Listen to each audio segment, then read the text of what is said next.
Hello बच्चों, तो स्थिर वैद्युत विभव और धारिता का लेक्चर नंबर 10 और आज हम लेक्चर नंबर 10 में करेंगे कि परावैद्युत क्या होता है, परावैद्युत क्या होता है, इसका ध्रुवण कैसे होता है, ये सारी चीज़ें आज हम इस लेक्चर में देखेंगे।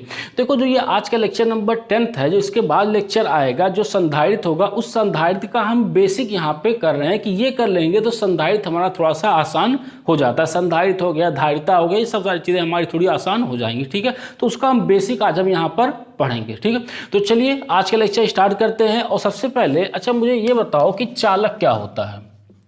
अगर तुमसे कोई पूछे कि चालक क्या होता है, चालक पदार्थ क्या होते हैं या चालक किसे कहते हैं, तो चालक सबको पता होता है कि एक चालक होता है और एक हमारा कुचालक होता है। जो कुचालक होता है उसी को हम क्या कहते हैं, वैद्युत रोधी भी कहते हैं। वैसे अगर चालक की परिभाषा बोली जाए तो चालक की परिभाषा क्या होती है कि वे पदार्थ जिनमें आवेश वाहक पर्याप्त मात्रा में पाए जाते हैं, या ऐसे बोलो कि वे पदार्थ जिसमें धारा का प्रवाह सरलता से हो जाता है, उसे हम क्या कहते हैं, चालक कहते हैं। कि ऐसे पदार्थ जिसमें धारा का प्रवाह आसानी से हो जाए उसे हम क्या कहेंगे, चालक कहेंगे। सबको पता होगा डिफरेंस। जैसे अगर इसकी कोई उदाहरण पूछा जाए तो उदाहरण जैसे लो सोना हो गया, चांदी हो गया, तांबा हो गया, और थोड़ा सस्ते में आ जाओ तो लोहा हो गया। ये सारी चीज़ें क्या होती हैं, हमारा चालक होती हैं। ठीक है, ये चालक हो जाएंगी। दूसरी जो होती है हमारी कुचालक होती है। दूसरा जो है वो हमारा कुचालक है। ये आप क्लास 9th से या 8th से ही पढ़ते आ रहे होगे, चालक और कुचालक। और इसी कुचालक को हम क्या बोलते हैं, वैद्युत रोधी भी बोलते हैं। इसी कुचालक को हम क्या बोलते हैं, वैद्युत रोधी भी बोलते हैं। तो अगर हमसे कोई पूछे कि ये बताओ वैद्युत रोधी की परिभाषा क्या है, तो हम कहेंगे कि वे पदार्थ जिसमें आवेश वाहक लगभग नगण्य संख्या में पाए जाते हैं, या ऐसे बोला जाए कि वे पदार्थ जिसमें धारा का प्रवाह बिल्कुल भी नहीं होता है, उसे हम क्या कहते हैं, अच्छा कुचालक पदार्थ या वैद्युत रोधी पदार्थ कहते हैं। जैसे अगर यहाँ पे एग्जाम्पल हो तो इसका रबड़ हो जाएगा, कांच है, अभ्रक है, कागज है।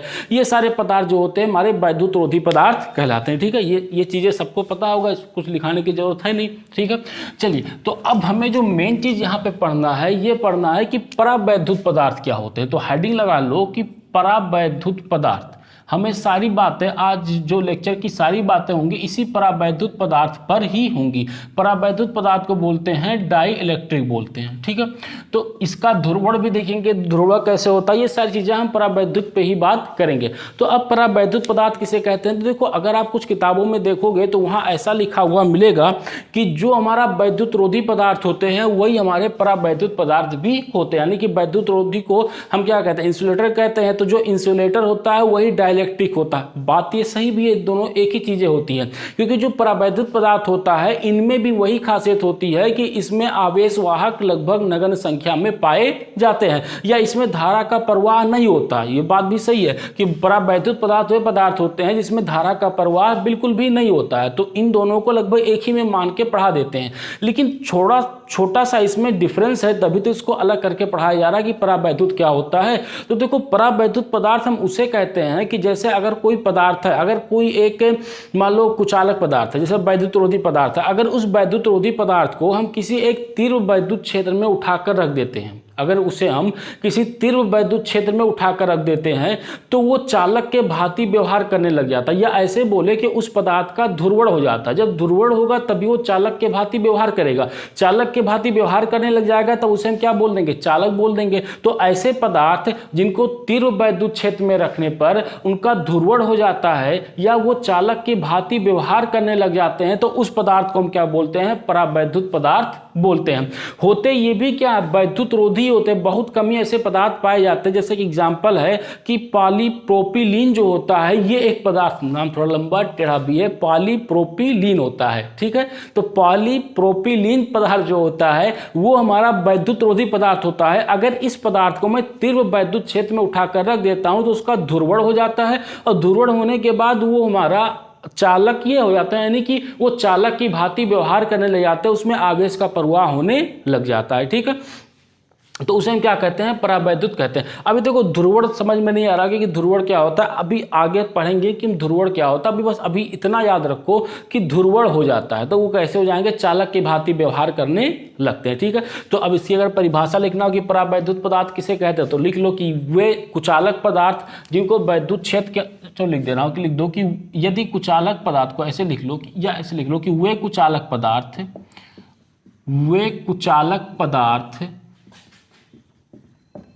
वे कुचालक पदार्थ जिनको वैद्युत क्षेत्र के अंदर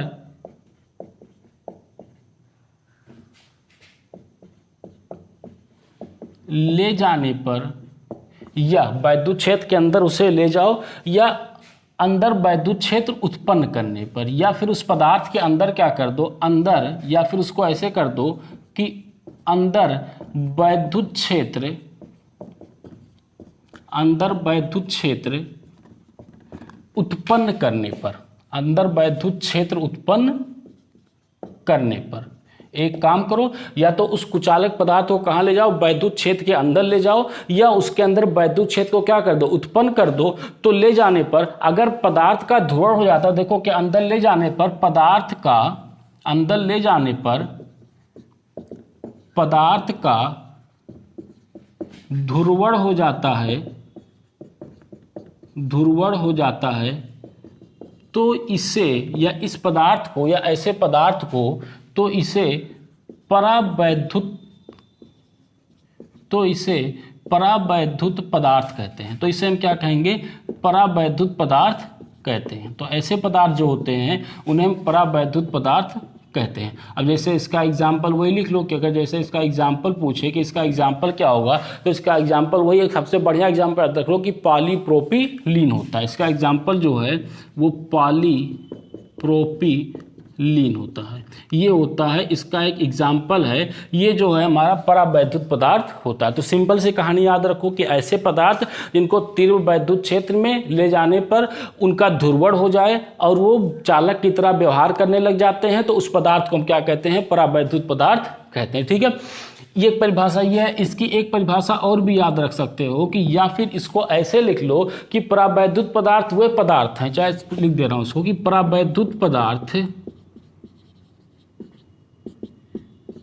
परावैद्युत पदार्थ वे पदार्थ हैं, वे पदार्थ हैं जिनमें, परावैद्युत पदार्थ वे पदार्थ हैं जिनमें कुचालक होने के साथ साथ, देखो परावैद्युत पदार्थ वे पदार्थ हैं जिनमें कुचालक होने के साथ साथ, कुचालक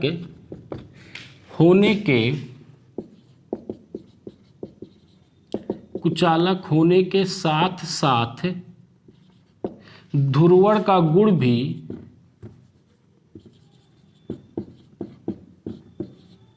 ध्रुवण का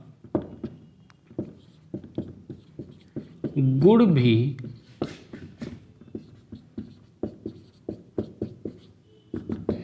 प्रदर्शित करते हैं, ध्रुवण का गुण भी प्रदर्शित करते हैं। तो ऐसे पदार्थ को हम क्या बोलते हैं, परावैद्युत पदार्थ बोलते हैं। ठीक है, तो ये परावैद्युत पदार्थ होते हैं, ये इसकी परिभाषा होती है। ठीक है, चलिए नोट कर लीजिए, इसको नोट कर लिया। चलिए अब देखते हैं कि परावैद्युत कितने प्रकार के होते हैं। तो परावैद्युत तो क्लियर हो गया ना कि परावैद्युत पदार्थ किसे कहते हैं, ये बात तो क्लियर होगी। परावैद्युत पदार्थ किसे कहते हैं कि ऐसे पदार्थ जिनको तीव्र वैद्युत क्षेत्र में रखने पर उनका ध्रुवण हो जाए और वो चालक की भांति व्यवहार करने लग जाते हैं, या उसमें वैद्युत धारा बहने लगती है, तो उसे क्या कहते हैं, परावैद्युत पदार्थ कहते हैं। अब अगर परावैद्युत पदार्थ की बात की जाए तो ये परावैद्युत पदार्थ जो होते हैं ये हमारे दो प्रकार के होते हैं। परावैद्युत पदार्थ दो प्रकार के होते हैं। जो हमारा पहला परावैद्युत पदार्थ है उसे हम बोलते हैं अध्रुवी परावैद्युत पदार्थ। ये पहला जो होगा उसे हम बोलेंगे अध्रुवी परावैद्युत, अध्रुवी परावैद्युत पदार्थ। पहला जो होगा हमारा अध्रुवी परावैद्युत पदार्थ होता है, और दूसरा जो होता है उसे हम ध्रुवी परावैद्युत पदार्थ कहते हैं कि ध्रुवी परावैद्युत पदार्थ होता है वो। ठीक है, तो देखो अध्रुवी परावैद्युत पदार्थ किसे कहते हैं। अच्छा जब पहले इसकी परिभाषा लिख दे रहा हूँ, फिर उसको बता रहा हूँ कि अध्रुवी वैद्युत पदार्थ किसे कहते हैं। तो अध्रुवी वैद्युत पदार्थ वे पदार्थ हैं, लिख लो यहाँ पे कि अध्रुवी वैद्युत पदार्थ, अध्रुवी वैद्युत या अध्रुवी परावैद्युत पदार्थ लिख लो कि अध्रुवी परावैद्युत पदार्थ, वैद्युत पदार्थ वे पदार्थ हैं जिनके, देखो अध्रुवीय परावैद्युत पदार्थ वे पदार्थ हैं जिनके अणुओं में धनावेश, जिनके अणुओं में धनावेश तथा ऋणावेश के केंद्र संपाती होते हैं। जिसमें धनावेश और ऋणावेश के केंद्र जो होंगे वो दोनों कैसे होते हैं, संपाती होते हैं। ठीक है, तो ऐसे पदार्थ को हम क्या कहते हैं, अध्रुवीय परावैद्युत पदार्थ कहते हैं। या इसको ऐसे भी कहते हैं कि इनके अणुओं में कोई भी परिणामी या अस्थायी द्विध्रुव आघूर्ण नहीं होता। या इसको ऐसे भी लो कि अर्थात ये भी बोला जाता है कि अर्थात इनके अणुओं में परिणामी एवं अस्थायी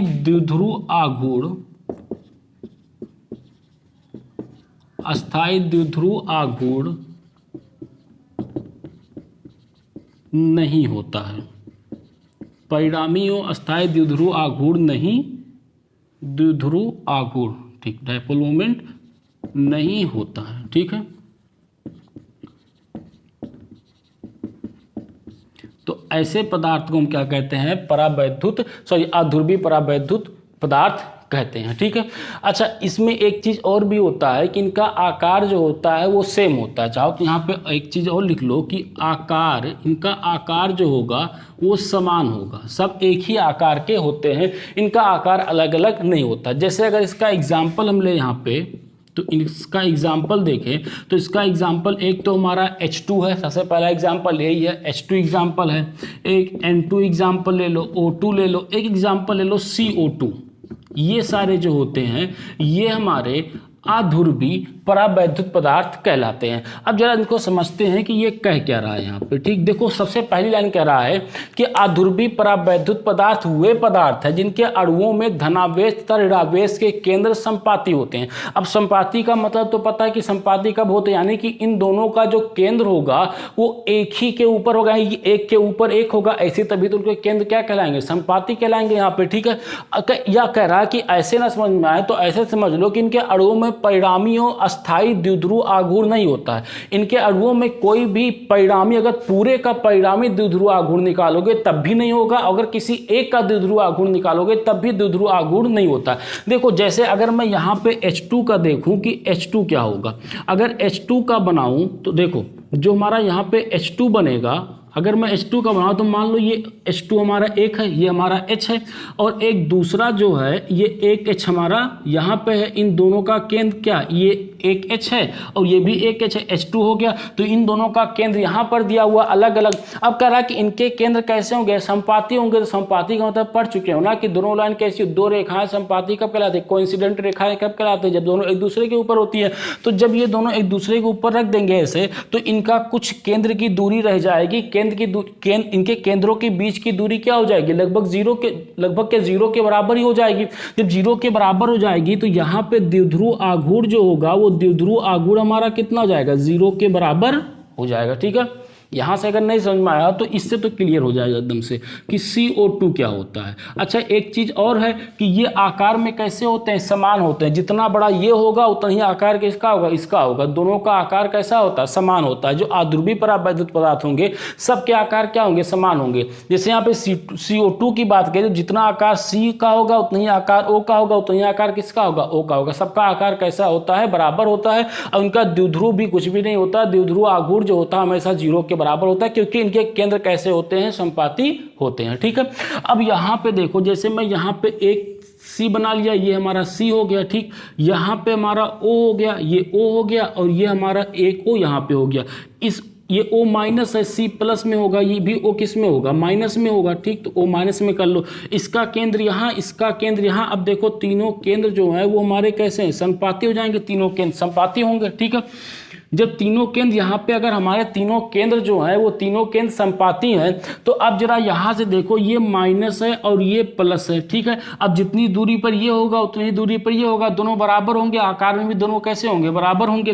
तो यहाँ से अगर मैं देखो ये माइनस है और ये प्लस है, अगर इन दोनों के बीच में द्विध्रुव आघूर्ण बनाऊं तो द्विध्रुव आघूर्ण अब कुछ ना कुछ तो होगा इन दोनों के बीच में, ठीक है। वैसे तो देखो द्विध्रुव आघूर्ण तो कुछ नहीं होगा, जीरो आएगा। अगर परिणामी द्विध्रुव आघूर्ण देखें तो जीरो आएगा, क्योंकि ये O जो होगा इस C के साथ क्या होगा, दोनों का केंद्र संपाती होगा, तो 2L की दूरी की 2L जो होगा कितना हो जाएगा, जीरो के बराबर। जब 2L हमारा जीरो हो जाएगा तो यहां से जब P बराबर Q इंटू 2L, अरे द्विध्रुव आघूर्ण का फार्मूला ये तो होता है कि Q इंटू 2L। जब ये लंबाई कुछ रही नहीं गई है, लंबाई जीरो है, तो P का मान कितना जाएगा, जीरो के बराबर हो जाएगा, ठीक है।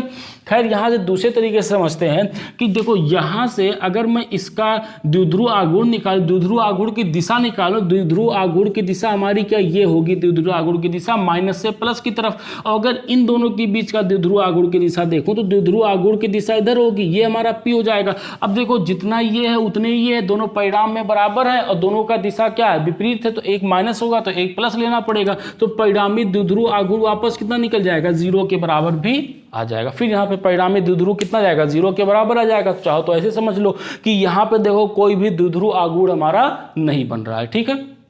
इतनी बात समझ में आ गई कि अध्रुवीय परावैद्युत किसे कहते हैं। तो अध्रुवीय परावैद्युत से कहेंगे, सिंपल सी कहानी याद रखो कि इनके धनावेश और ऋणावेश के केंद्र होंगे और संपाती होंगे, या फिर ऐसे बोलो कि इनके अणुओं में अस्थायी द्विध्रुव आघूर्ण, ये अस्थायी या परिणामी द्विध्रुव आघूर्ण नहीं होता है, तो उसे हम क्या कहते हैं, अध्रुवीय परावैद्युत कहते हैं, ठीक है। नोट कर लो इतना, फिर आगे देखते हैं। नोट कर लो, नोट कर लिया यहाँ तक, हो गया। चलिए अब मैं ज़्यादा कुछ तो नहीं मिटाऊंगा इसमें से, क्योंकि मेरा लिखने में बहुत टाइम लगता है। देखो थोड़ा सा यहाँ पे ये कर लो कि ध्रुवीय परावैद्युत पदार्थ, दूसरा क्या होता है हमारा, ध्रुवीय परावैद्युत पदार्थ होता है, ठीक है। अब ध्रुवीय परावैद्युत पदार्थ में क्या होता है, थोड़ा सा डिफरेंस होता है, बाकी लगभग सब सेम ही होते हैं, ध्रुवीय और अध्रुवीय परावैद्युत पदार्थ। देखो ध्रुवीय परावैद्युत पदार्थ कहते हैं कि यहाँ पे हो जाएगा ध्रुवीय परावैद्युत पदार्थ वे पदार्थ होते हैं जिनके अणुओं में धनावेश तथा ऋणावेश के केंद्र संपाती नहीं होते हैं। इनके जो केंद्र होंगे वो केंद्र कैसे होंगे, संपाती नहीं होते हैं, अर्थात इनके अणुओं में परिणामी और अस्थायी द्विध्रुव आघूर्ण होता है। इनके द्विध्रुव आघूर्ण जो होता है, यहाँ पे द्विध्रुव आघूर्ण मिलेगा, अस्थायी द्विध्रुव आघूर्ण भी मिलेगा और परिणामी द्विध्रुव आघूर्ण भी मिलेगा, ठीक है। और दूसरी चीज यहाँ पे हो जाएगा, इनका आकार जो होता है, आकार जो होगा ये हमारा असमान होगा, एक समान आकार के नहीं होंगे, सबका शेप जो होगा वो सबका अलग अलग होगा, ठीक है। तो ये कैसे हो जाएंगे, असमान हो जाएंगे। तो यही हमारा ध्रुवीय परावैद्युत हो गया। अब मुझे कुछ नहीं करना है इसमें, अब आप लोगों को पूरा लिखो इसको। देखो ध्रुवीय परावैद्युत पदार्थ किसे कहेंगे कि ध्रुवीय परावैद्युत पदार्थ वे पदार्थ होते हैं जिनके अणुओं में धनावेश तथा ऋणावेश के केंद्र संपाती नहीं होते हैं, उनके केंद्र जो होंगे वो संपाती नहीं होंगे। और दूसरी चीज इनके, या ऐसे कर दो कि अर्थात इनके अणुओं में परिणामी और अस्थायी द्विध्रुव आघूर्ण होता है और इनका आकार भी कैसा होता है, असमान होता है। जैसे इसका एग्जाम्पल लो यहाँ पे, जैसे अगर एग्जाम्पल लेंगे तो एग्जाम्पल सबसे पहला ले लो यहाँ पे, तो एक हो जाएगा HCl हो जाएगा, ये भी हमारा कैसा ध्रुवीय परावैद्युत पदार्थ होता है। एक ले लो H2O ले लो, अगला NH3 ले लो, तो ये सारे जो होंगे ये सारे हमारे क्या कहलाते हैं, ध्रुवीय परावैद्युत पदार्थ कहलाते हैं। अब जरा इनको देख लेते हैं कि आखिर ये ऐसा होता कैसे है इनमें, ठीक। जो हम कह रहे हैं बात यहाँ पे कि इनका आकार असमान होता है, ये इनके केंद्र संपाती नहीं होते हैं। देख यहाँ पे कह रहे हैं ना कि इनके केंद्र संपाती नहीं होते हैं और इनमें अस्थायी द्विध्रुव आघूर्ण होता है। तो इन चीज़ों को जरा बना के देख भी लेते हैं कि जैसे अगर HCl की बात करें यहाँ पे, कि अगर मैं HCl की बात करूँ, HCl इसकी बात करूं, HCl की बात करूं, तो देखो इसका जो HCl में ये हमारा H होगा तो ये हमारा क्या होगा, Cl होगा। Cl हमेशा कैसा होता है, बड़ा होता है। और यहाँ पे इसका केंद्र हो जाएगा, यहाँ पे इसका केंद्र हो जाएगा, ठीक। ये हमारा H जो होगा प्लस में होगा और Cl जो होगा किस में हो जाएगा, माइनस में हो जाएगा। तो अब यहाँ इनके केंद्र संपाती है नहीं, तो इनके बीच में कुछ ना कुछ दूरी तो होगी ना। देखो चाहो तो केंद्रों के बीच की दूरी देखोगे तो कुछ ना कुछ दूरी होगी यहाँ पे। तो यहाँ पे जब दूरी दूरी हो जाएगी तो इनका कुछ आवेश भी होगा, तो Q इंटू 2L के बराबर, यानी कि यहाँ हमें द्विध्रुव आघूर्ण मिल जाएगा। और द्विध्रुव आघूर्ण की दिशा देखेंगे तो द्विध्रुव आघूर्ण की दिशा हमारी इस दिशा में होगी, ये हमारी होगी द्विध्रुव आघूर्ण की दिशा, क्योंकि किधर से होती है, माइनस से प्लस की तरफ होती है। ठीक है, तो इस तरीके से ये हमारा बन जाता है। एक और ले लेते हैं, जैसे H2O को ले लो कि H2O क्या होगा। जैसे यहाँ पर देखो कि H2O,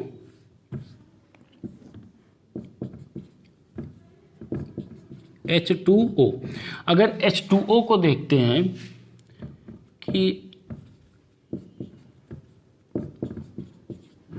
H2O, ठीक, H2O को देखते हैं तो देखो H2O का जो ग्राफ बनता है, जिनका अणु बनते हैं कुछ इस तरीके से बनते हैं। ये हमारा O हो जाएगा, इसका केंद्र होगा, यहाँ पे O होगा, ठीक। और H जो होगा, H कुछ इस तरीके से बनते हैं, एक H यहाँ पे आता है और एक H हमारा यहाँ पे आता है। ठीक है, अब चाहो तो आप इसको गूगल करके भी देख सकते हो। इसका डायग्राम जो बनता है वो इसी तरीके से इसका डायग्राम बनता है। अब यहाँ पे ये H प्लस हो जाएगा और यहाँ पर भी क्या होगा, H प्लस होगा, ये H प्लस होगा, इसका केंद्र यहाँ पे होगा, इसका केंद्र यहाँ पे होगा।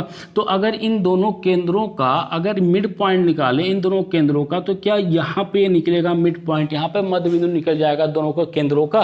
तो अब यहाँ पे देखो ये हमारा माइनस में है और ये हमारा प्लस में, देखो ये माइनस में है और ये किस में है, प्लस में है, तो ये इनके बीच की दूरी मिल जाएगी। और यही तो हमारी क्या हो जाएगी, द्विध्रुव की दिशा हो जाएगी, क्योंकि द्विध्रुव की दिशा किधर होती है, माइनस से प्लस की तरफ होती है, तो ये द्विध्रुव की दिशा मिल जाएगी। और यहाँ पे कुछ ना कुछ तो हमारा द्विध्रुव आघूर्ण भी हमें यहाँ पर मिलेगा। ये द्विध्रुव आघूर्ण की दिशा हो जाएगी माइनस से प्लस की तरफ, और इस तरीके से हमें द्विध्रुव आघूर्ण मिल जाता है। इसी तरीके से अगर NH3 का बनाओगे तो NH3 का भी डायग्राम इसी तरीके से बनता है। देखो ये कुछ ऐसा होता है, NH3 का डायग्राम केमिस्ट्री में तो बना सिखाए होंगे ना, कि बॉन्डिंग वार्डिंग कैसे होती है, single bond, double bond, triple bond, टूटते काटते मारते सब एक दूसरे में होते हैं, कुछ ऐसे ही करके होता है ना।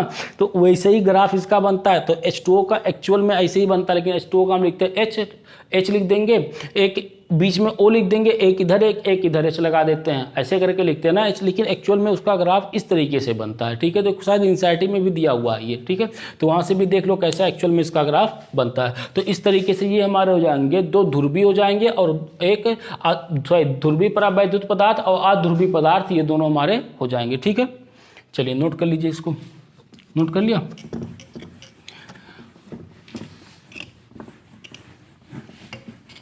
अब तुम अपने डेफिनेशन में चेंज मत करना, काट पीट के उसको अलग से पूरा लिखना कि ध्रुवीय की परावैद्युत किसे कहते हैं, अध्रुवीय परावैद्युत किसे कहते हैं। ठीक है, अब उसके बाद देखते हैं कि ध्रुवण, जो अभी तक हम बोल रहे थे कि ध्रुवण क्या होता है, तो यहाँ पे देखते हैं कि परावैद्युत पदार्थों का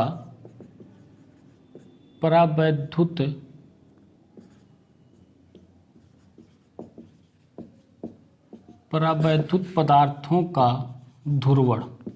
अब यहाँ पे हमें देखना है कि परावैद्युत पदार्थों का ध्रुवण कैसे होता है। ठीक है, अभी तक जो हम कहानी कह रहे थे कि ध्रुवण हो जाता है, जब ध्रुवण होने के बाद फिर वो हमारा चालक की भांति व्यवहार करने लग जाता है। तो अब यहाँ पर देखेंगे परावैद्युत पदार्थों का ध्रुवण कैसे होता है। ठीक है, तो देखो परावैद्युत पदार्थों का ध्रुवण जो है वो सिंपल से कहानी है कि जब किसी परावैद्युत पदार्थ को हम वैद्युत क्षेत्र के अंदर रखते हैं, तो वैद्युत क्षेत्र के अंदर रखेंगे तो उनके धनावेशों और ऋणावेशों में जो आपेक्षिक विस्थापन होता है उसी को हम क्या कहते हैं, पदार्थों का ध्रुवण बोलते हैं। ठीक है, देखो इस चीज को लिख लो, चाहो तो इसकी परिभाषा के हिसाब से लिख लो कि अगर आ गया कि परावैद्युत पदार्थों का ध्रुवण किसे कहते हैं केवल, तो ये क्या होगा। वैसे अगर हम इसको दो पार्ट में करके पढ़ेंगे, एक तो होगा हमारा ध्रुवीय परावैद्युत पदार्थ और दूसरा होगा अध्रुवीय परावैद्युत पदार्थ। दो तरीके से इसको अलग अलग करके पढ़ेंगे, क्योंकि परावैद्युत पदार्थ हमें दो तरीके से पढ़ते, एक ध्रुवीय पढ़े थे, एक अध्रुवीय परावैद्युत पदार्थ पढ़े थे। ठीक है, तो पहले की परिभाषा लिख लो कि बाह्य वैद्युत क्षेत्र में परावैद्युत पदार्थों में, यहाँ पे लिख लो कि बाह्य वैद्युत क्षेत्र में, बाह्य वैद्युत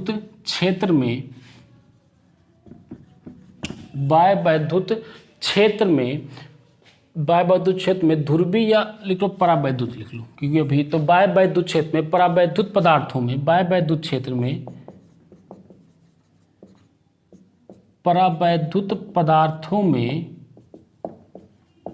बाह्य वैद्युत क्षेत्र में परावैद्युत पदार्थों में धनावेशों तथा ऋणावेशों में, धनावैद्युत पदार्थों के लिख लो, धनावेशित परावैद्युत पदार्थों के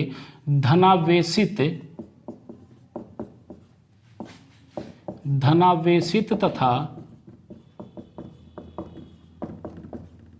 ऋणावेशित, धनावेशित तथा ऋणावेशित आवेशों के बीच, धनावेशित तथा ऋणावेशित, ये लिख लो, के बीच आपेक्षिक विस्थापन को, आपेक्षिक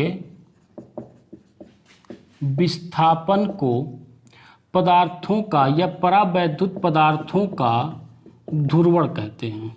इसी को हम क्या कहेंगे? परावैद्युत पदार्थों का ध्रुवण कहते हैं। ठीक है, कि जब हम बाह्य वैद्युत क्षेत्र में परावैद्युत पदार्थ को रखते हैं तो उसके धनावेशों और ऋणावेशों के बीच में जो विस्थापन होता है, जो दूरी हो जाती है, उसी दूरी को हम क्या बोलते हैं? पदार्थों का ध्रुवण बोलते हैं। ठीक है, चलिए इसको नोट कर लो, फिर आते हैं अपने मेन चीज़ पे। नोट कर लिया इसको? चलिए अब देखो यहाँ पे परावैद्युत पदार्थों के ध्रुवण में हम सबसे पहला जो पढ़ेंगे वो है ध्रुवीय परावैद्युत के लिए।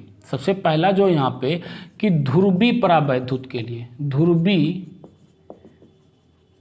परावैद्युत के लिए सबसे पहले हम क्या पढ़ेंगे? ध्रुवीय परावैद्युत के लिए, कि जब कोई ध्रुवीय परावैद्युत पदार्थ होता है उसको हम एक समान वैद्युत क्षेत्र या वैद्युत क्षेत्र में रखते हैं तो उनकी कहानी क्या होती है। देखो उसमें कुछ इस तरीके से चलता है। इसको पहले डायग्राम बना देता हूँ कि देखो ये ऐसे होता है, जैसे अगर मान लो ये कोई हमारा एक ध्रुवीय परावैद्युत पदार्थ है। ठीक है, तो इसके जो अणु होंगे तो प्रत्येक अणु का एक सूक्ष्म वैद्युत द्विध्रुव आघूर्ण होगा, क्योंकि हम पढ़ चुके हैं कि ध्रुवीय परावैद्युत पदार्थ होते हैं उनके केंद्र संपाती नहीं होते, पहली चीज तो यह है। दूसरे, उनके अणुओं में परिणामी अस्थायी द्विध्रुव आघूर्ण भी होता है। तो देखो ये अगर मैंने ध्रुवीय परावैद्युत पदार्थ मानना है तो इसके जितने भी सूक्ष्म अणु होंगे वो सारे सूक्ष्म अणुओं के बीच में, सारे सूक्ष्म अणुओं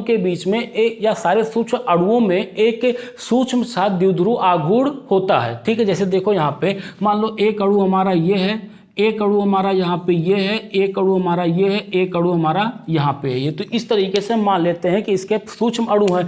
तो यहाँ पे ये माइनस मान लो, ये माइनस मान लो, ये प्लस है, ये माइनस है, ये प्लस है, ये माइनस है, ये प्लस है, ये माइनस है, ये प्लस है, इस तरीके से।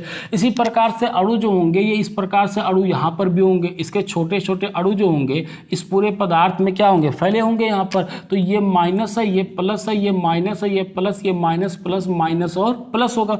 तो अगर मैं यहाँ पर, अब चूंकि ये जो ध्रुवीय पदार्थ हैं इनके प्रत्येक अणु में द्विध्रुव आघूर्ण होता है। जब यहाँ पे द्विध्रुव आघूर्ण होगा तो इनका द्विध्रुव आघूर्ण की दिशा भी होगी। द्विध्रुव आघूर्ण की दिशा देखो, यहाँ पे द्विध्रुव आघूर्ण की दिशा ये होगी माइनस से प्लस, यहाँ पे द्विध्रुव आघूर्ण की दिशा ये होगी, यहाँ पे द्विध्रुव आघूर्ण की दिशा ये, और यहाँ पे द्विध्रुव आघूर्ण की दिशा ये।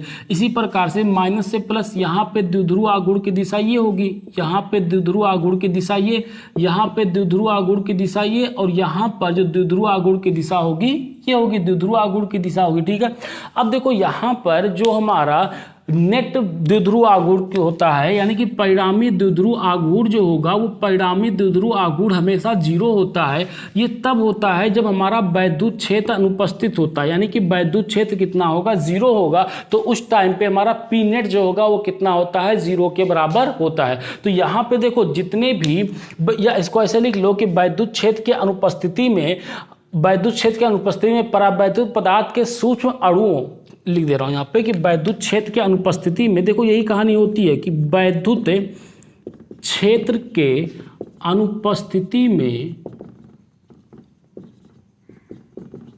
वैद्युत क्षेत्र के अनुपस्थिति में परावैद्युत पदार्थ के सूक्ष्म अणुओं, परावैद्युत पदार्थ के सूक्ष्म अणुओं पर सूक्ष्म द्विध्रुव आघूर्ण होगा। सूक्ष्म अणुओं पर सूक्ष्म द्विध्रुव आघूर्ण होगा। ठीक, जितने भी सूक्ष्म अणु होंगे सब पे क्या होगा? सूक्ष्म द्विध्रुव आघूर्ण होता है। सबका द्विध्रुव आघूर्ण अपना अलग द्विध्रुव आघूर्ण सबका होता है। लेकिन अगर यहाँ पे परिणामी द्विध्रुव आघूर्ण निकालें तो परिणामी द्विध्रुव आघूर्ण हमेशा कितना आएगा? 0 के बराबर आता है। ये इसकी प्रॉपर्टी होती है कि ध्रुवीय परावैद्युत के लिए। ठीक है, तो ये हो गया जब हमारा वैद्युत क्षेत्र की अनुपस्थिति में। अब इसी चीज को हम क्या करते हैं? वैद्युत क्षेत्र की उपस्थिति में इसको यहां से उठाकर ये एक प्लेट मान लेते हैं, एक प्लेट ये है, दूसरा प्लेट ये है। इस पे मान लेते हैं कि धनात्मक आवेश है और इस प्लेट पे ऋणात्मक आवेश है, इस पे धनात्मक है, इस पे ऋणात्मक है। अब इसी जो हमारा जो परावैद्युत पदार्थ था, इसी परावैद्युत पदार्थ को उठाकर इस एक समान वैद्युत क्षेत्र में, या वैद्युत क्षेत्र ही बोल दो कि इस वैद्युत क्षेत्र में उठाकर रख देते हैं, जो वैद्युत क्षेत्र की दिशा इधर है। तो अब क्या कहानी होगी, जब वैद्युत क्षेत्र की उपस्थिति में हो जाएगा, देखो तो यहाँ पर वैद्युत क्षेत्र की उपस्थिति में, क्षेत्र की उपस्थिति में, अब कुछ लोग तो सोच लिए होंगे कि वैद्युत क्षेत्र की उपस्थिति में क्या कहानी होगी, क्योंकि उनको समझ में आ रहा होगा कि जब कोई भी द्विध्रुव होता है उसको हम किसी वैद्युत क्षेत्र में ले जाकर रखते हैं तो वो हमेशा अस्थाई साम्य अवस्था में आना चाहता है। याद है ना कहानी कि अस्थाई साम्य अवस्था में आना चाहता है। अस्थाई साम्य अवस्था का मतलब होता क्या है कि वैद्युत द्विध्रुव आघूर्ण और वैद्युत क्षेत्र की दिशा क्या हो जाए, एक ही दिशा में हो जाए, तो उसे हम क्या बोलते हैं, अस्थाई साम्य अवस्था में बोलते हैं। अरे जैसे अगर यही था, अब तो याद आ जाएगा यार, देखो ये हमारा एक समान वैद्युत क्षेत्र है, ठीक, ये वैद्युत क्षेत्र है, ये हमारा यहाँ पे द्विध्रुव मान लेते हैं कि ये हमारा यहाँ पे एक द्विध्रुव है, ये मान लो यहाँ पर ये माइनस है, ये माइनस है, और यहाँ पे ये क्या होगा, एक प्लस होगा। तो यहाँ पर जो आवेश बल लगेगा QE, और इधर भी माइनस QE बल लगेगा, ठीक। अब जब यहाँ पे एक समान वैद्युत क्षेत्र में हम इसको रखते हैं तो अब देखो जितना बल इधर उतना बल इधर, तो आगे पीछे तो हो नहीं पाता है। तब इसमें क्या लगता है, बल युग्म आघूर्ण टाउ लगता है, यहाँ पे टॉर्क लगता है। और ये टार्क करता क्या है, ये टार्क ये चाहता है कि इस द्विध्रुव को घुमाकर वैद्युत क्षेत्र की दिशा में संरेखित कर दे, यही तो काम होता है। तो देखो यहाँ पर भी अब जब हम इसको मान लो इसको एक कण को, एक छोटे से कण को उठाकर यहाँ पर लाकर मैं रख रहा हूँ, जब यहाँ पर रखूंगा तो अभी देखो इसकी द्विध्रुव की दिशा किधर है, इस दिशा में है, और वैद्युत क्षेत्र की दिशा हमारी इधर की दिशा में बन रही है। तो इसको क्या करेगा, इस पे एक बल युग्म आघूर्ण लगेगा, और ये बल युग्म आघूर्ण काम क्या करेगा कि इसको देखो ये ऐसे है तो इसको घुमा के इस दिशा में लेकर आना चाहेगा, ताकि इस दिशा में आ जाए, ताकि ये क्या हो जाए, दोनों वैद्युत क्षेत्र और द्विध्रुव आघूर्ण की दिशा क्या हो जाए, समान हो जाए। तो इसी प्रकार से ये जितने अणु होंगे सारे अणुओं में यहाँ पर द्विध्रुव आघूर्ण होगा और सब पे बलयुग्म आघूर्ण लगेगा। बलयुग्म आघूर्ण यानी कि टॉर्क सब पे लगेगा, क्योंकि यहाँ पे अब आगे पीछे तो नहीं हो पाएगा। देखो आगे पीछे नहीं हो पाता ना, क्यों, क्या करता है, घूमता है इस तरीके से, जब घूमेगा यहाँ पर तो हमारा बलयुग्म आघूर्ण लगेगा। तो यही बलयुग्म आघूर्ण लगने की वजह से ये सारे देखो इस तरीके से हो जाएंगे, ये सारे के सारे हमारे इस तरीके से बन जाएंगे, इस तरीके से हो जाएंगे। ये सारे जो होंगे ये सारे हमारे इस तरीके से बन जाएंगे। इधर देखो ये माइनस होगा, ये प्लस, ये माइनस, ये प्लस, ये माइनस, ये plus, minus plus, minus plus, minus plus और माइनस प्लस। अब जरा द्विध्रुव की दिशा देखो, क्या द्विध्रुव की दिशा हमारी ये हो जाएगी। अब किसी भी अणु की द्विध्रुव की दिशा देखोगे तो द्विध्रुव की दिशा क्या होगी, ये होगी द्विध्रुव की दिशा। और वैद्युत क्षेत्र की दिशा भी क्या, इसी दिशा में वैद्युत क्षेत्र की दिशा भी है। तो यही काम तो यहाँ पे हम चाह रहे थे कि हम क्या चाहते हैं, ये तो यही चाहता है जब द्विध्रुव रखते हैं किसी भी द्विध्रुव आघूर्ण को या द्विध्रुव को हम वैद्युत क्षेत्र में रखते हैं, तो करता क्या, यही काम तो करता है कि इसको घुमा के वैद्युत क्षेत्र की दिशा में रख दिया जाए। तो इस पे क्या करता है, एक टार्क लगाएगा, यानी कि द्विध्रुव या बलयुग्म आघूर्ण, टार्क बोल रहे बलयुग्म आघूर्ण बोल रहे, दोनों बात एक ही है। इसको लगाएगा, इसको क्या करेगा, इधर से घुमाकर इस दिशा में ले आएगा। यहां पर भी ऐसे ही लगेगा, तो ये किधर, ये माइनस से प्लस होगा। अभी देखो इसकी दिशा ऐसी है, इसको दिशा किधर ले जानी है, इस दिशा में ले जाना। तो इसको क्या करेगा, घुमाएगा, घुमा के इस दिशा में लेकर आ जाएगा। तो इस तरीके से सब के सब क्या लगेंगे, बलयुग्म आघूर्ण लगेगा और इस दिशा में आ जाएगा। ठीक है। अब यहां पर देखो, चूंकि ये प्लेट जो है वो धनात्मक है और ये प्लेट कैसा है, ऋणात्मक है। तो धनात्मक प्लेट जो है वो ऋणात्मक आवेश को अपनी तरफ क्या करेगा, अट्रैक्ट करेगा। तो ये जो होगा ये ऋणात्मक आवेश को ये अपनी तरफ खींचता है। तो देखो ये ऋणात्मक आवेश इस तरफ आएंगे और ज्यादा से ज्यादा इस तरफ भागना चाहेंगे, क्योंकि ये अपनी तरफ क्या करेगा, खींचना चाहेगा। और धनात्मक जो होगा वो ऋणात्मक की तरफ भागना चाहेगा। तो देखो इस पहले के मुकाबले अब इनके अणुओं के बीच का विस्थापन जो होगा वो कुछ बढ़ जाएगा। तो इसी बढ़ने को ही क्या कहते हैं, हम ध्रुवण तो कहते थे, और इसी को क्या कहते हैं। और जब ये इस प्रकार से बन जाता है तो इसको कहते हैं कि ये हमारा कैसा हो गया, ध्रुवित हो गया। ठीक है। यही हमारी पूरी कहानी होती है ध्रुवित परावैद्युत के लिए। कहानी समझ में आई नहीं, क्या होता है कि बलयुग्म लगेगा, बलयुग्म लगने के बाद ये बलयुग्म चाहता क्या है, टार्क चाहता क्या है कि द्विध्रुव और वैद्युत क्षेत्र की दिशा क्या हो जाए, समान हो जाए। तो इस पे बलयुग्म लगा के घुमाएगा तो ये दोनों क्या हो जाएंगे, समान हो जाएंगे। तो जो ऋणावेश होगा यानी कि जो हमारा निगेटिव चार्ज होगा वो निगेटिव चार्ज धनात्मक तरफ आ जाएगा, यानी कि पॉजिटिव की तरफ आ जाएगा। और पॉजिटिव जो हो जाएगा वो ऋणात्मक की तरफ, पॉजिटिव जो हो जाएगा वो नेगेटिव की तरफ आ जाएगा। तो यही हमारा पूरी कहानी होती है इसकी ध्रुवीय परावैद्युत के लिए। ठीक। अब इसको चाहो तो लिख लो कि वैद्युत द्विध्रुव की उपस्थिति में वैद्युत द्विध्रुव की या वैद्युत क्षेत्र की उपस्थिति में द्विध्रुव पर, देखो इस पर लिख लो कि वैद्युत क्षेत्र की उपस्थिति में द्विध्रुव पर, वही पूरी बात लिखना है कि द्विध्रुव पर एक बल युग्म आघूर्ण कार्य करता है। एक बल युग्म आघूर्ण कार्य करता है। एक बल युग्म आघूर्ण क्या करेगा? कार्य करेगा। और ये बल युग्म आघूर्ण जो कार्य करता है ये चाहेगा कि ये द्विध्रुव की दिशा जो हो जाए वो वैद्युत क्षेत्र की दिशा में आ जाए। तो यहाँ पर लिख लो बल युग्म आघूर्ण कार्य करेगा और ये यानी कि ये बल युग्म आघूर्ण द्विध्रुव को वैद्युत क्षेत्र, इसको ही लिख दे रहा हूं कि वैद्युत क्षेत्र की दिशा में संरेखित करने का प्रयत्न करता है। वैद्युत क्षेत्र को संरेखित करने का प्रयत्न करता है। इसको क्या चाहेगा? वो वैद्युत क्षेत्र की दिशा में क्या हो जाए? संरेखित हो जाए। जब संरेखित हो जाता है तो हम कहते हैं कि इस पदार्थ का क्या हो गया? ध्रुवित हो जाता है। तो हम कहते हैं पदार्थ का ध्रुवित हो गया। तो कहते हैं इस प्रकार, लिख लो कि इस प्रकार पदार्थ ध्रुवित हो जाता है। इस प्रकार पदार्थ जो होता है वो ध्रुवित हो जाता है। ठीक है। और यहाँ पे भी चाहो तो अच्छा यहाँ पे बताओ कि परिणामी द्विध्रुव की दिशा किधर होगी? अगर हम यहाँ पे परिणामी द्विध्रुव की दिशा निकालें तो देखो जो हमारा परिणामी द्विध्रुव की दिशा होगी, परिणामी द्विध्रुव की दिशा जो होगी वो क्या? वैद्युत क्षेत्र की दिशा में, देखो द्विध्रुव की दिशा वैद्युत क्षेत्र की दिशा में हो जाएगी, वैद्युत क्षेत्र की दिशा में हो जाएगी। यहाँ पे जो परिणामी वैद्युत द्विध्रुव की दिशा होगी वो परिणामी वैद्युत द्विध्रुव की दिशा क्या हो जाएगी? वैद्युत क्षेत्र की दिशा में हो जाएगा। अब इसका कुछ हमारा वैद्युत द्विध्रुव आघूर्ण भी निकल कर आ जाता है। ठीक है। तो ये पूरी कहानी होती है ध्रुवीय परावैद्युत के लिए। ठीक है। अब एग्जाम में आएगा तो ये दोनों डायग्राम बना के इसी तरीके से कहानी लिख देना, पूरा का पूरा एकदम 100% सही है। ठीक है। तो इतना नोट कर लो। नोट हो गया यहाँ तक? चलिए नोट कर लिया ना। अब देखते हैं इसके बाद अध्रुवीय परावैद्युत के लिए। ये तो हमारा ध्रुवीय परावैद्युत के लिए हो गया कि ध्रुवीय परावैद्युत के लिए ध्रुवण जो होता है किस प्रकार से होता है। ठीक है। अब अगली दूसरा पॉइंट डालो कि अध्रुवीय पदार्थ के लिए। दूसरा पॉइंट यहाँ पे है कि अध्रुवीय पदार्थ के लिए, अध्रुवीय पदार्थ के लिए, अध्रुवीय पदार्थ के लिए। ठीक।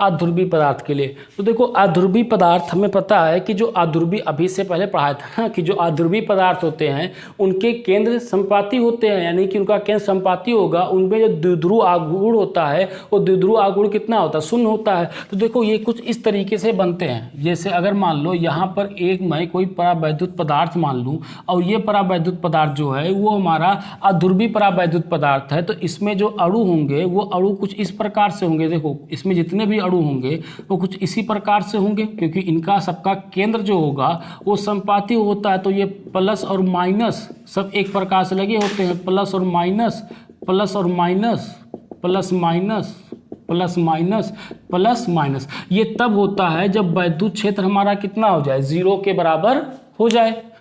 तो देखो जब वैद्युत क्षेत्र 0 होगा तो ये कुछ इस प्रकार से होगा। तो यहाँ पे लिख सकते हैं कि बाह्य वैद्युत क्षेत्र की अनुपस्थिति में, यहाँ पे कोई भी वैद्युत क्षेत्र नहीं है तो यहाँ पे चाहो तो लिख लो कि बाह्य वैद्युत क्षेत्र की अनुपस्थिति में देखो वही वाली कहानी है यहाँ पे जो पहले बताया कि जब अगर सिंपल सा वैद्युत क्षेत्र कुछ नहीं, ये सब हटा दो तो अध्रुवीय पदार्थ कैसे होते हैं?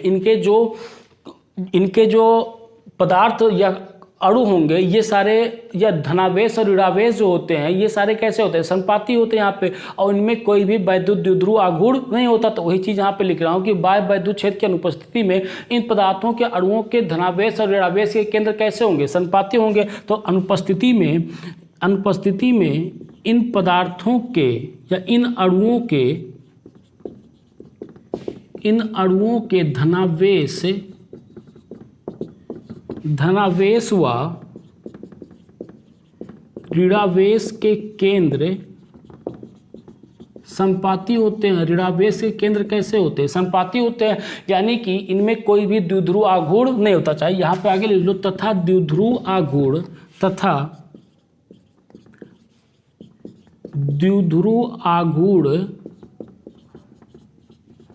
शून्य होता है। तथा द्विध्रुव आघूर्ण जो होगा वो कैसा होगा? शून्य होगा। लेकिन इन्हीं को जब हम एक वैद्युत क्षेत्र में उठाकर रख देते हैं, जैसे ये मान लो ये वैद्युत क्षेत्र है, ये हमारा प्लस प्लेट है, ये हमारा प्लस वाला है, और यहाँ पर जो ये है ये हमारा माइनस है, ये प्लस है और ये हमारा माइनस है। इसी को उठाकर हमने यहाँ पर वैद्युत क्षेत्र में रख दिया। जब वैद्युत क्षेत्र में रखूँगा, देखो जब वैद्युत क्षेत्र में उठाकर इसको हम रखेंगे तो अब यहाँ पे चूंकि ये प्लस वाला जो है वो माइनस वाले को अपनी तरफ क्या करेगा? अट्रैक्ट करेगा। अब यहाँ पे जो हमारा वैद्युत क्षेत्र है वो वैद्युत क्षेत्र अब हमारा जीरो नहीं है, कुछ ना कुछ वैद्युत क्षेत्र इसका हो गया। या वैद्युत क्षेत्र की दिशा देखोगे तो वैद्युत क्षेत्र की दिशा हमारी इस दिशा में होगी, ये हमारी क्या हो जाएगी? वैद्युत क्षेत्र की दिशा हो जाएगी, ये हमारी वैद्युत क्षेत्र की दिशा होगी। जब इसको वैद्युत क्षेत्र की दिशा में रखेंगे तो अब देखो यहाँ पे ये माइनस वाला जो है वो प्लस वाले की तरफ भगेगा और प्लस वाला जो की तरफ भगेगा? माइनस वाले की तरफ भगेगा। तो देखो ये कुछ इस प्रकार से बन जाएगा, ये माइनस हो जाएगा, ये प्लस, ये माइनस और प्लस कुछ इस प्रकार से बन जाएंगे, ये माइनस और ये प्लस ये कुछ इस प्रकार से बनेंगे। ठीक, अब देखो ये तो इसे डिज़ाइन बना दे रहा हूँ यार, उससे कोई मतलब नहीं है, तुम जैसे चाहो वैसे बना लो, उससे कोई भी फर्क नहीं पड़ता है। बस इतना सा दिखना चाहिए कि जो माइनस वाला है वो प्लस की तरफ जा रहा है और जो प्लस वाला है वो हमारा माइनस की तरफ जा रहा है। जो माइनस वाला है वो प्लस की तरफ है और जो प्लस वाला है किसकी तरफ है? माइनस की तरफ है। ठीक, ये इस तरीके से बन जाएगा। अब देखो अब इनके बीच में क्या कोई हमारा द्विध्रुव आघूर्ण भी कार्य करेगा? अब देखो इनका अपना कुछ द्विध्रुव आघूर्ण तो हो जाएगा ना। ऐसे यहाँ पर केंद्र संपाती था तो हमारा कोई द्विध्रुव आघूर्ण नहीं बन रहा था। अब केंद्र इनका संपाती नहीं रह गया क्योंकि ये माइनस वाला जो है वो प्लस अपनी तरफ क्या कर लिया? अट्रैक्ट कर लिया, और ये प्लस वाला जो है ये माइनस वाली की तरफ चला गया। ठीक, यानी कि ऐसे समझो कि ये प्लस प्लेट जो है माइनस को अट्रैक्ट कर लिया, ये माइनस प्लेट जो है वो प्लस को अपनी तरफ क्या कर लिया? अट्रैक्ट कर लिया यहाँ पे। अब इनका जो केंद्र हो गया है वो केंद्र संपाती नहीं रहेगा। जब संपाती नहीं हो पाए, नहीं रह जाएगा तो इनका अपना क्या हो जाएगा? कुछ द्विध्रुव आघूर्ण हो जाएगा। यानी कि दोनों केसों में चाहे ध्रुवी लो चाहे अध्रुवी पदार्थ लो, अध्रुवी परावैद्युत पदार्थ लो, जब इनको हम वैद्युत क्षेत्र में उठाकर रखते हैं तो उनका अपना कुछ द्विध्रुव आघूर्ण हो जाता है। ठीक है, तो इसी बात को लिख लो कि पदार्थ का प्रत्येक अणु द्विध्रुव बना लेता है और इसका अपना द्विध्रुव आघूर्ण होगा। तो यहाँ पर लिख लो कि जब वैद्युत क्षेत्र को बाह्य वैद्युत क्षेत्र में रखा जाता है, इसको लिख लो कि बाह्य वैद्युत क्षेत्र में, बाह्य वैद्युत क्षेत्र में रखने पर ऋणात्मक आवेश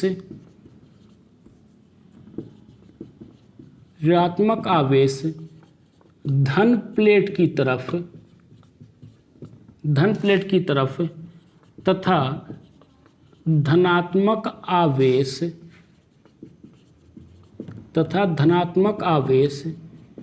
ऋण प्लेट की तरफ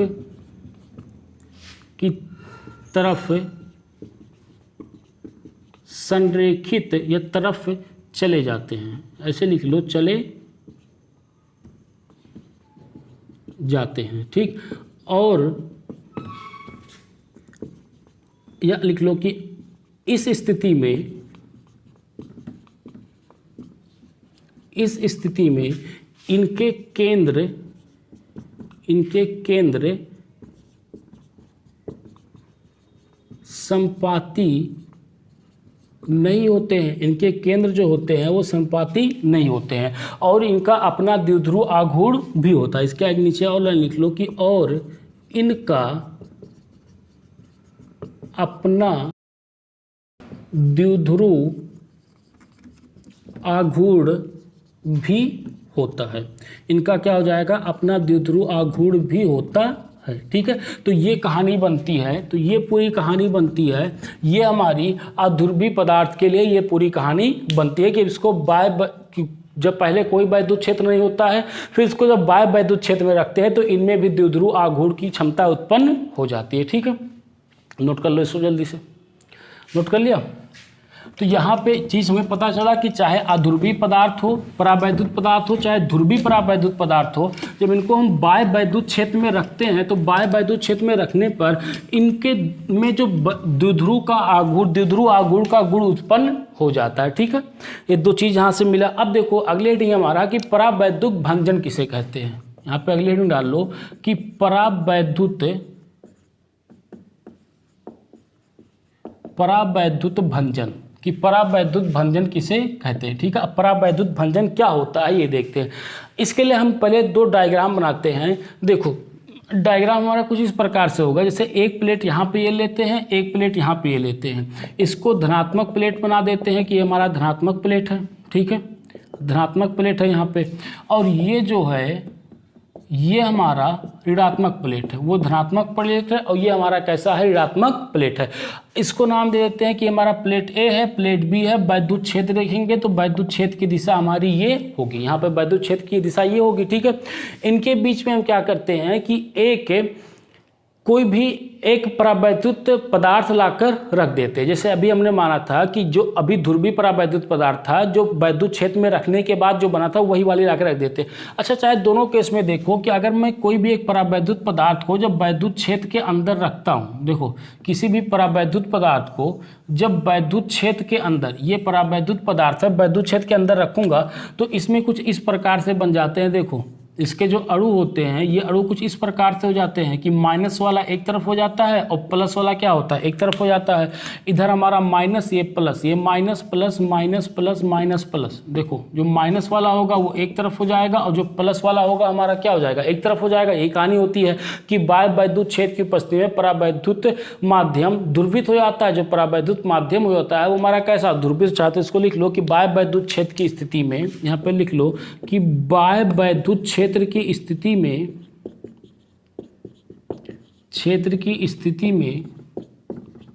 बाह्य वैद्युत क्षेत्र की स्थिति में परावैद्युत माध्यम ध्रुवित हो जाता है। परावैद्युत माध्यम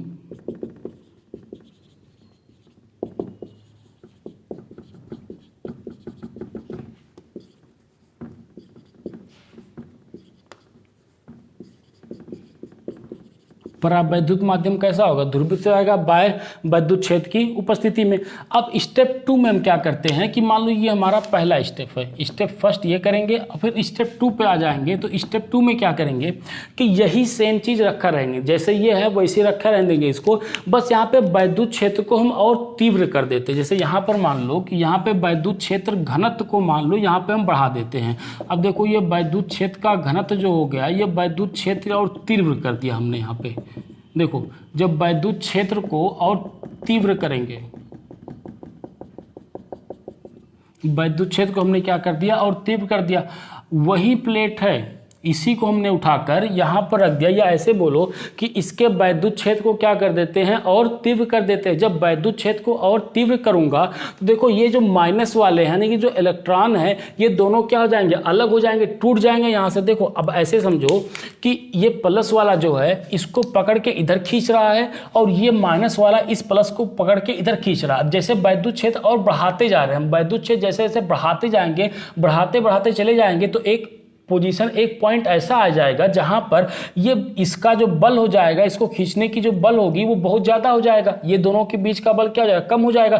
तो ये इसको खींच के क्या कर देंगे, अलग कर देंगे। और ये जो प्लस वाला, प्लस वाली प्लेट पे ये माइनस वाले इलेक्ट्रॉन क्या हो जाएंगे, इकट्ठा हो जाएंगे। इधर माइनस वाले आ जाएंगे और इधर जो होगा ये माइनस वाले की तरफ क्या आ जाएगा, पॉजिटिव चार्ज आ जाएगा। या इधर निगेटिव चार्ज आ जाएगा, इधर क्या हो जाएगा, पॉजिटिव चार्ज हो जाएगा।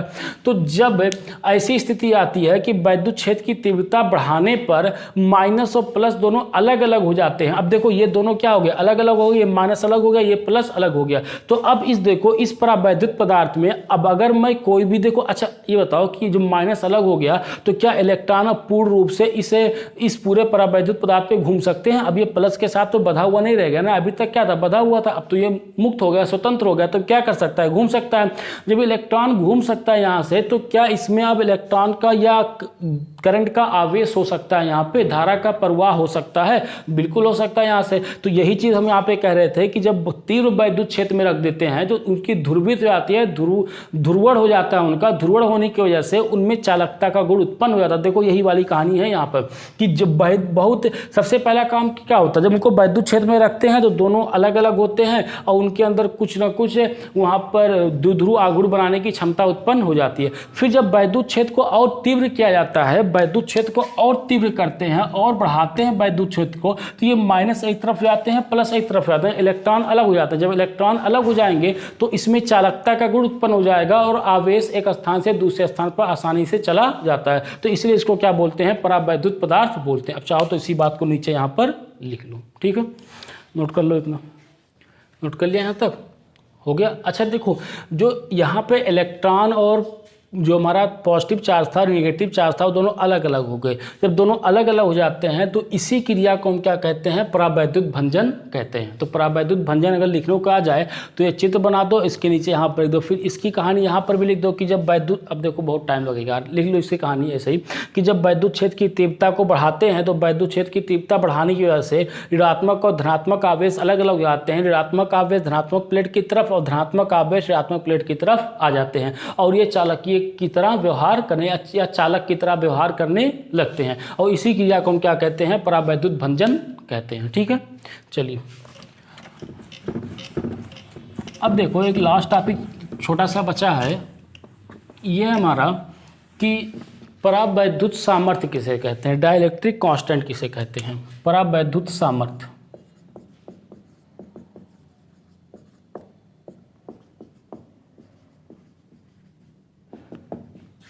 परावैद्युत सामर्थ्य किसे कहते हैं। ठीक है, तो परावैद्युत सामर्थ्य देखो किसे कहते हैं। तो परावैद्युत सामर्थ्य वो होता है कि वैद्युत क्षेत्र की वो अधिकतम तीव्रता होती है, वैद्युत क्षेत्र की अधिकतम तीव्रता होती है जिस पर जो हमारा परावैद्युत पदार्थ है वो बिना भंजन हुए सहित सहन कर सकता है, उसी को हम क्या कहते हैं, परावैद्युत सामर्थ्य कहते हैं। देखो जब इसमें वैद्युत क्षेत्र की तीव्रता बढ़ाते जाएंगे तो एक पॉइंट ऐसा आ जाएगा जिसके बाद वो माइनस और प्लस क्या होते हैं, अलग होते हैं।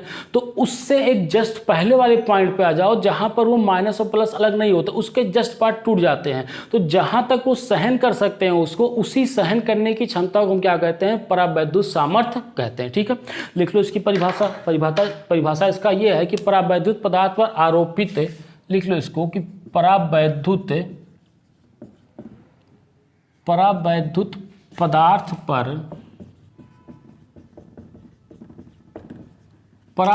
पदार्थ पर आरोपित वैद्युत क्षेत्र की तीव्रता,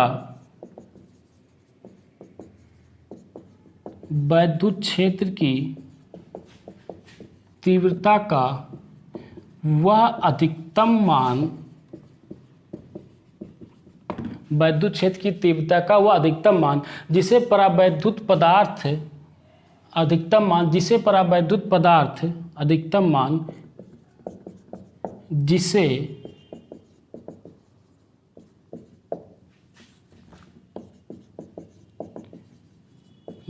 परावैद्युत पदार्थ भंजन की स्थिति में, लिख लो, भंजन की स्थिति में आए बिना सहन कर सकता है, परावैद्युत सामर्थ्य कहलाता है। परावैद्युत सामर्थ्य कहलाता है। ठीक है, तो यही हमारा है, परावैद्युत सामर्थ्य कहलाता है कि वो अधिकतम से अधिकतम वैद्युत क्षेत्र की तीव्रता सहन कर ले आए कि जहां तक उसका भंजन ना हो, यानी कि वो माइनस और प्लस अलग अलग ना हो, तो उसी को हम क्या कहते हैं, परावैद्युत सामर्थ्य कहते हैं। ठीक है, तो बस आज के लेक्चर में इतना ही। अगले लेक्चर में हम स्टार्ट करेंगे संधारित्र और धारिता, ये बहुत इंपॉर्टेंट है। ठीक है, तो उसको जरूर देखिएगा। तब तक पढ़ाई करते रहिए। All the very best.